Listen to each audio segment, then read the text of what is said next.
ఓం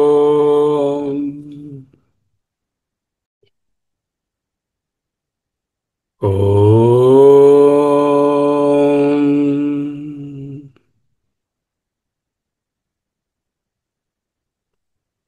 ఓం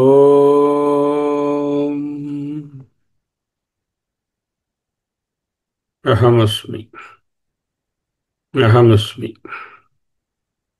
అహమస్మి.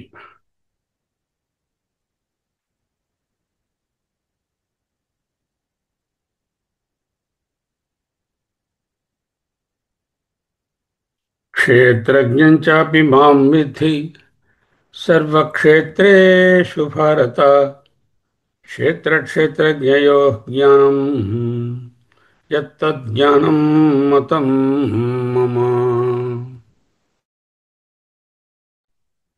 హే భారత, సర్వక్షేత్రేషు మాం అపి క్షేత్రజ్ఞం విద్ధి.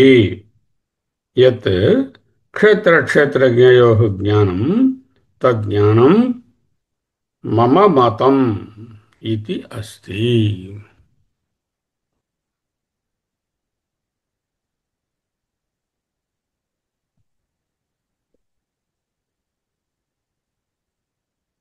అహమస్మి అహమస్మి.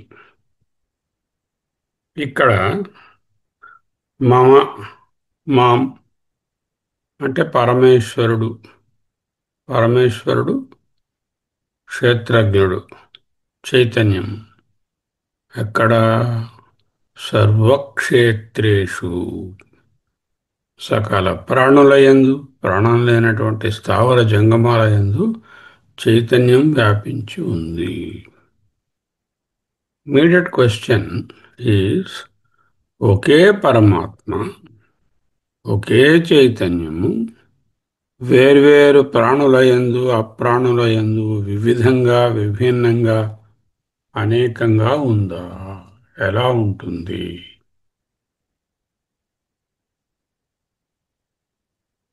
ఇప్పుడు చూడండి, మనం ఒక్కటిగా ఉంటే ఆ ఒకటి ఏదో ఒక చోట ఉండగలదు, అన్ని చోట్ల ఉండలేదు. ఆబ్జెక్ట్గా అయితే. కానీ పరమాత్మ జ్ఞేయము, ప్రమేయము, ఆబ్జెక్టు కాదు కదా. అంచేత ఒకే పరమాత్మ అన్ని చోట్ల ఒక్కలాగే ఉంది. ఒకే ఆకాశం అన్ని ఊళ్ళలో వేర్వేరు ఊళ్ళైనప్పటికీ ఒకే విధంగా ఉంది అన్నట్టు. హే భారత, బ్రహ్మ విద్య యందు ఆసక్తి కలిగినటువంటి ఓ సాధకుడా, సర్వక్షేత్రేషు, సమస్త శరీరాలలో ఉన్నటువంటి క్షేత్రజ్ఞం, చైతన్య పరమేశ్వరుని, మాం, ఈశ్వరుడైన పరమేశ్వరుడనైన నాగా, విద్ధి, జానీహి, తెలుసుకో. క్షేత్రజ్ఞయో అంటే ఈ శరీరానికి జీవుడికి, క్షేత్రం అంటే కాస్మిక్ బాడీ, క్షేత్రజ్ఞుడు అంటే లోపల ఉన్నటువంటి చైతన్యము. ఈ కాస్మిక్ బాడీకి చైతన్యానికి సంబంధించిన జ్ఞానం ఏదైతే ఉందో, ఈ జ్ఞానం, తత్ జ్ఞానం, అదే యథార్థమైన జ్ఞానము అని మమ అంటే పరమేశ్వరుని యొక్క మతం, నిశ్చయము.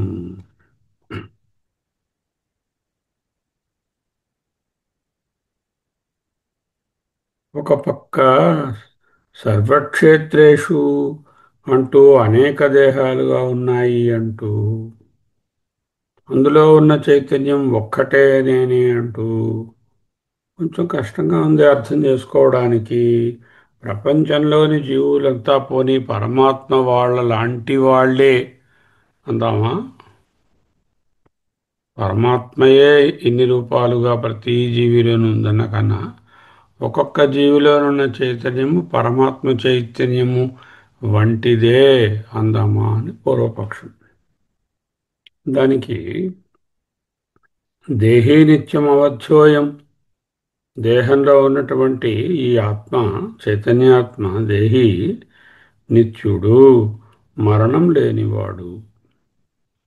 ఇప్పుడు కొన్ని స్థూలంగా కొన్ని మాటలు తెలుసుకోవాలి. దేహి, క్షేత్రజ్ఞ, చైతన్యం, ఆత్మ, సాక్షి, ప్రత్యేగాత్మ, పరమాత్మ, పరబ్రహ్మ, పరమేశ్వర, అన్నిటికీ ఒకటే అర్థం. దేహము, క్షేత్రము, ఆబ్జెక్ట్, జ్ఞేయము, ప్రమేయము, అనాత్మ, మిథ్య, కల్పన, వీటన్నిటికీ ఒకటే అర్థం. ఒక్కొక్కసారి ఒక్కొక్క మాటతో చెప్తారు. లోకంలో కలుగుతున్నటువంటి అనుభవం ఏమిటి? మిగతా వాళ్ళు నేను వేరువేరుగా ఉన్నాను. ఏ దృష్టితో? దేహ దృష్టితో. చైతన్యము, పరమాత్మ ఒక్కడే, అందరిలో ఉన్న చైతన్యం అంటూ చెప్తున్నారు. దీనికి ఎలా సాధ్యం? ఒకే పరమాత్మ ఎన్ని రూపాలలో, ఎన్ని ప్రాణులలో, బ్రహ్మగారి దగ్గర నుంచి బ్లేడ్ ఆఫ్ గ్రాస్ వరకు ఎలా ఉన్నది? చూస్తే డివైడెడ్గా ఉన్నట్టుంది. చెప్తున్నదేమో ఏకత్వాన్ని చెప్తుంది.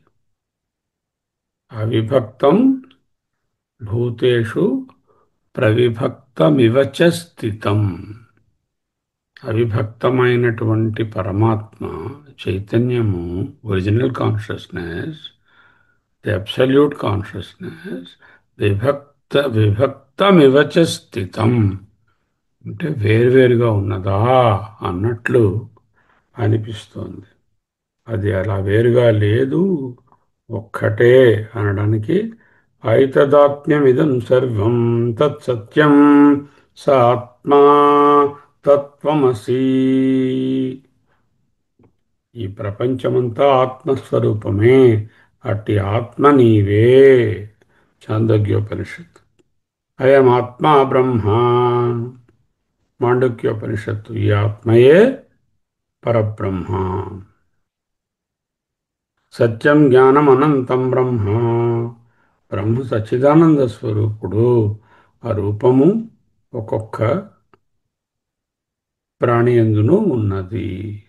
సాక్షి చేత కేవలో నిర్గుణశ్చ. శ్వేతాస్వరతర ఉపనిషత్తు. అతడే సాక్షి, అతడే చైతన్యం, అతడే కేవలుడు, అతడే నిర్గుణుడు, అతడే చిద్రూపుడు. ఏకమేవా ద్వితీయం బ్రహ్మ. ఛాందోగ్యోపనిషత్తు. బ్రహ్మ సజాతీయ, విజాతీయ, స్వగత, భేదశూన్యుడు. నేహ నానాస్తి కించన. కఠోపనిషత్తు. బ్రహ్మమునందు ఏ మాత్రము భేదం లేదు. అన్యాసావన్యో అహమస్మితి.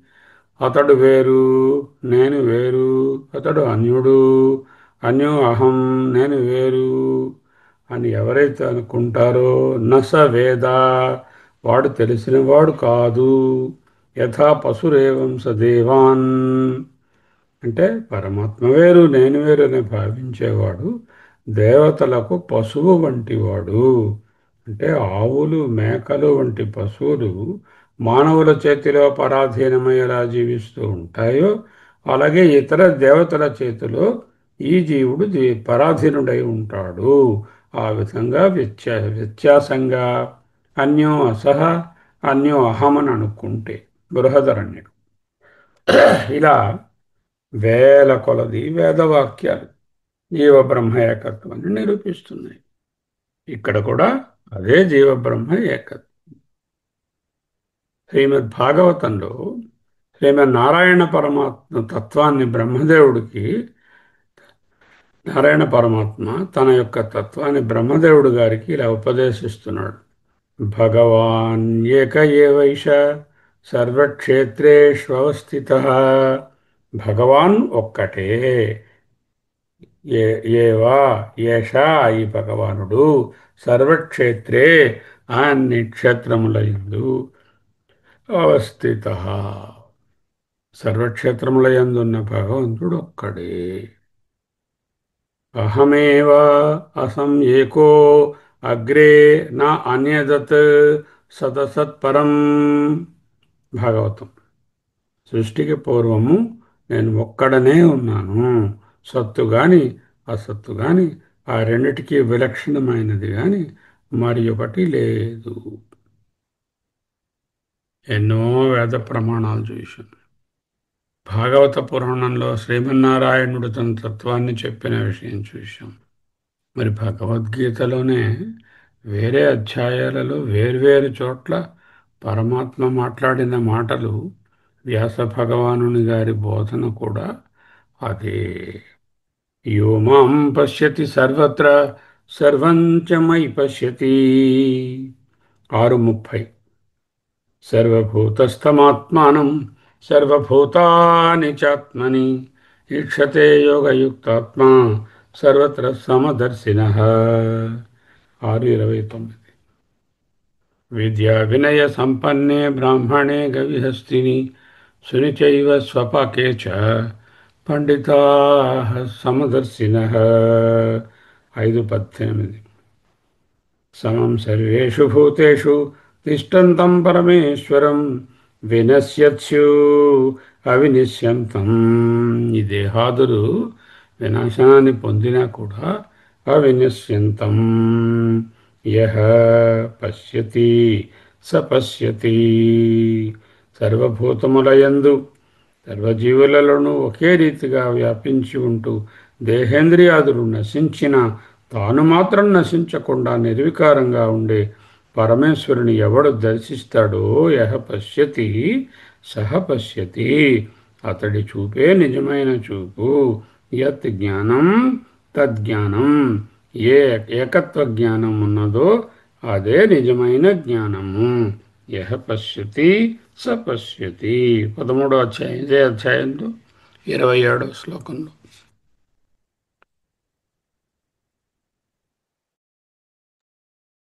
సో ఇప్పుడు ఎన్ని శృతి ప్రమాణాలు స్మృతి ప్రమాణాలనన్నీ చూచిన తరువాత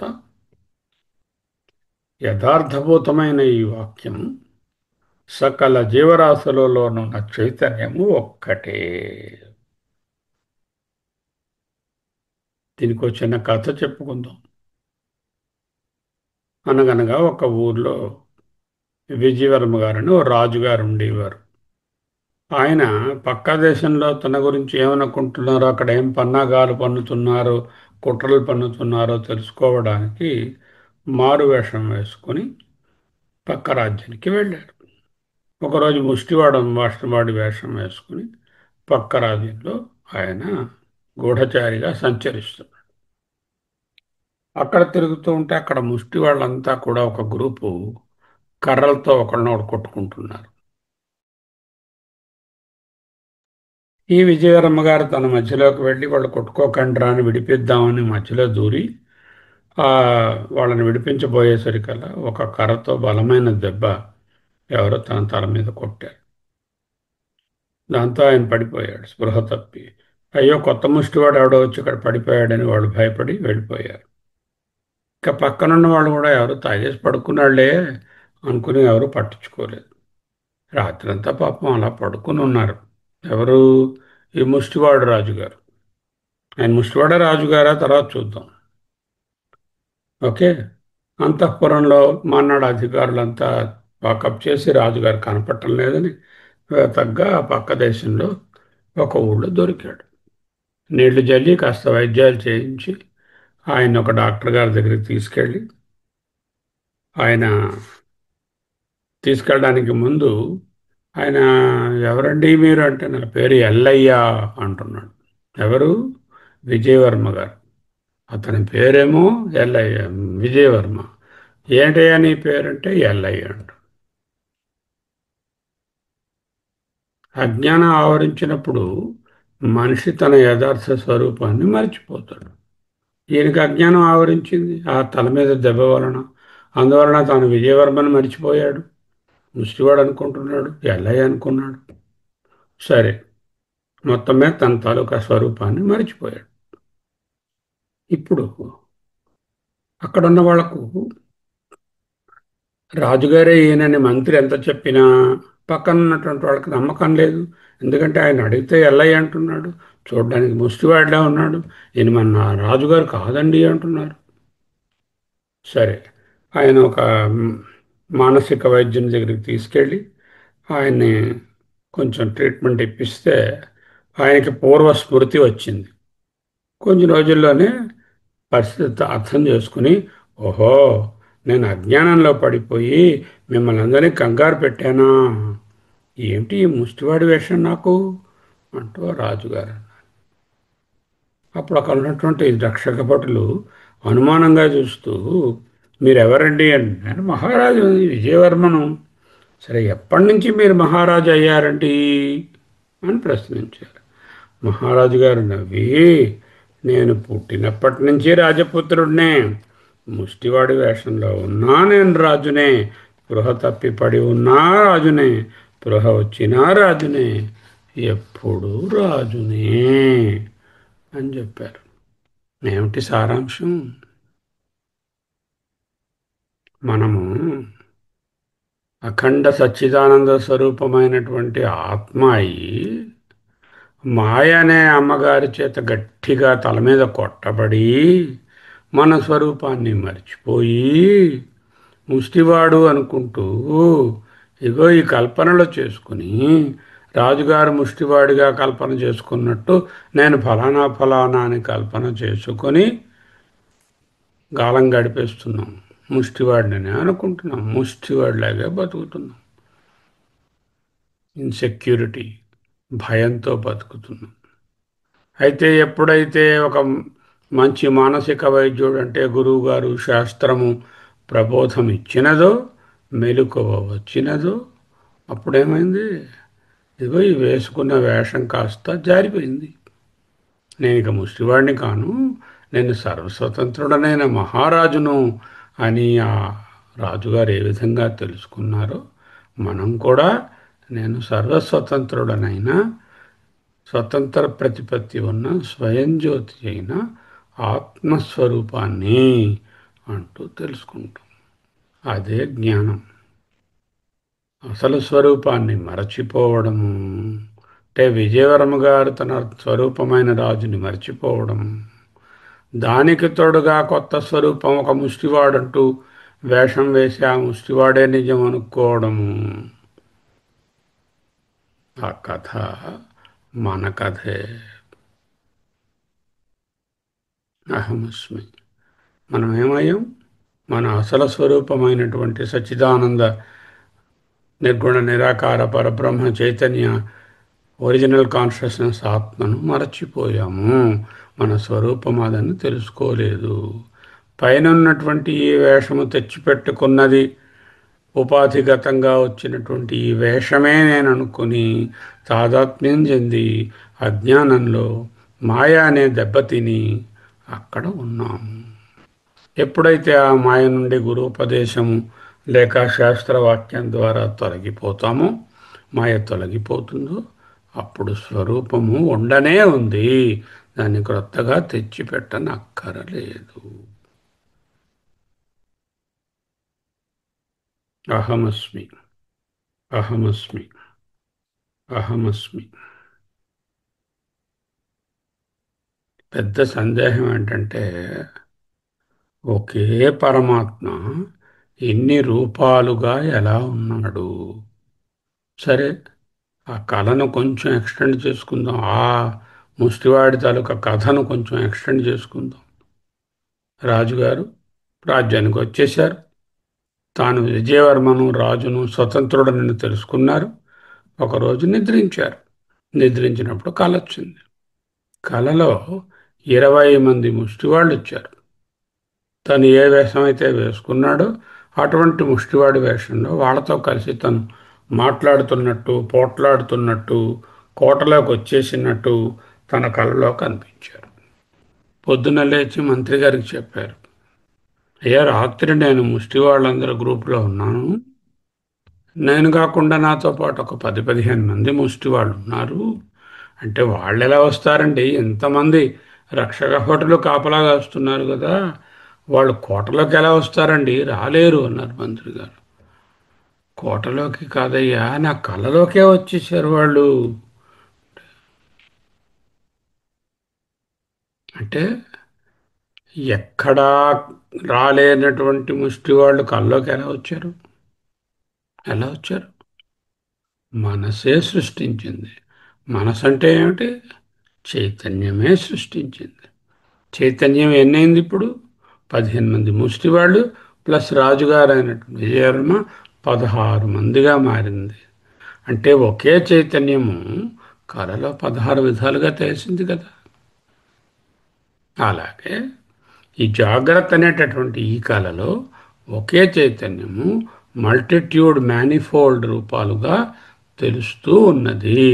దీన్ని సృష్టించింది ఎవరు? ఈ కళని. స్వప్న ప్రపంచము కళని ఎవరు సృష్టించారు? స్వప్న ప్రపంచాన్ని మనసు సహాయంతో లోపల ఉన్న చైతన్యం సృష్టించింది వ్యష్టిలో. ఈ జాగ్రత్త అనే కళని ఎవరు సృష్టించారు? సమష్టి ఈశ్వరుడు తన మనసుతో సృష్టించారు. కాబట్టి ఇది కళ. ఏ విధంగా ఆ కళలో ఆ 15 మంది, 20 మంది, 40 మంది అనేటటువంటి డిఫరెన్షియేషన్ విభక్తం లేకుండా ఏకంగా ఒకే మనసు ఒకే రాజుగారు ఉన్నారు. అదేవిధంగా ఈ ప్రపంచమంతా కూడా అవిభక్తం భూతేషు ప్రవిభక్తమివ చ స్థితం. అంటే వేర్వేరు రూపాలుగా కనపడుతున్నా అది ఓన్లీ అపియరెన్సే, మిథ్యయే, కల వంటిదే, స్వప్నవత్. కాబట్టి ఆ రూపాలన్నిటి వెనుక ఉన్న ఆధారము ఒక్కటే. అదే పరబ్రహ్మము. అదే క్షేత్రజ్ఞుడు. క్షేత్రజ్ఞం చాపి మాం విద్ధి సర్వక్షేత్రేషు భరత. నా స్వప్నలోకానికి ఎవరు బ్రహ్మను? బ్రహ్మ నేనే బ్రహ్మ. దానిలో ఉండేటటువంటి వ్యక్తులను వస్తువులను ఎవరు సృష్టించారు? నేనే సృష్టించాను వ్యష్టిగా. మరి ఈ జాగ్రత్త లోకానికి ఎవరు బ్రహ్మ? అది నేనే, సమష్టి ఈశ్వరుడుగా, సమష్టి మనసుగా.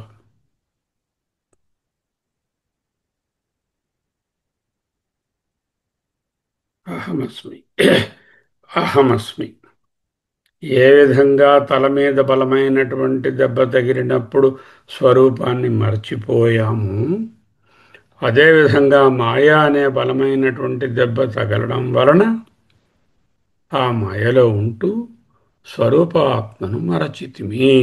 ఎవరైనా ఒక వైద్యుడు వచ్చి ఆ దెబ్బ తగిలినటువంటి వ్యక్తికి చికిత్స చేసి నీవు ఫలానా అని తెలియజేస్తే ఆయన ఆ దెబ్బ ఎఫెక్ట్ నుంచి కోలుకున్నట్టు మనకు శాస్త్రము, గురువులు ఇందక్కడ చెప్పుకున్నటువంటి అనేకమైన శృతి ప్రమాణాలు, స్మృతి ప్రమాణాల బలంతో ఈ మాయ అనేటటువంటి దెబ్బ నుంచి కోలుకొని నేను చైతన్య ఆత్మస్వరూపము, ఈ చైతన్య ఆత్మ అంతటా అన్నిటా ఒక్కటే అనేటటువంటి జ్ఞానం కలుగుతుంది.